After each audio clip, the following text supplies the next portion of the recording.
देखिए, ममता बनर्जी एक लड़ने वाली राजनेत्री है, जिसे हम शेरनी कहते हैं।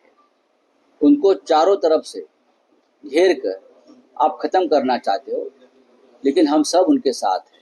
एफआईआर से वो डरने वाली महिला नहीं है। चलिए, मराठीचा प्रश्न आहे, अभी इनको पूरा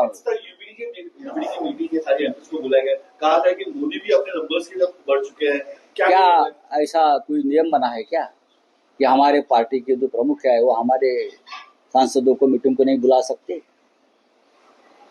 कौन डर रहा है? ये रेगुलर मीटिंग है, हर महीने में एक मीटिंग होती है। विधायक सांसद एक साथ आते हैं। हमारे 9 सांसद हैं, उनको आज बुलाया है उद्धव जी ने, उनसे बातचीत होगी।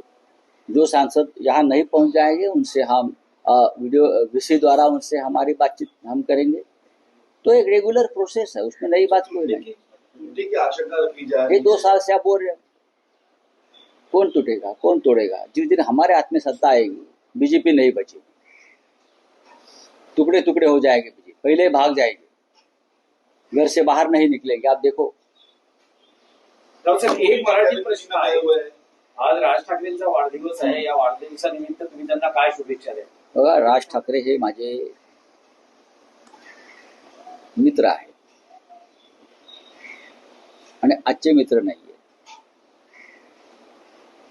वर्षानुवर्षाचे मित्र आहेत। राजकारणात जरी काही काळ दिशा वेगळ्या झाल्या असल्या तरी पुन्हा आम्ही एका प्रवाहात आलेलो आहोत। माझ्या त्यांच्याविषयीच्या भावना, संवेदना त्या कायम राहिल्या। मी नक्कीच त्यांना शुभेच्छा देईन। महाराष्ट्राच्या आणि देशाच्या, महाराष्ट्राच्या राजकारणातून त्यांनी देशाच्या राजकारणात यावं, शिवसेनेबरोबर हातात हात घालून काम करावं।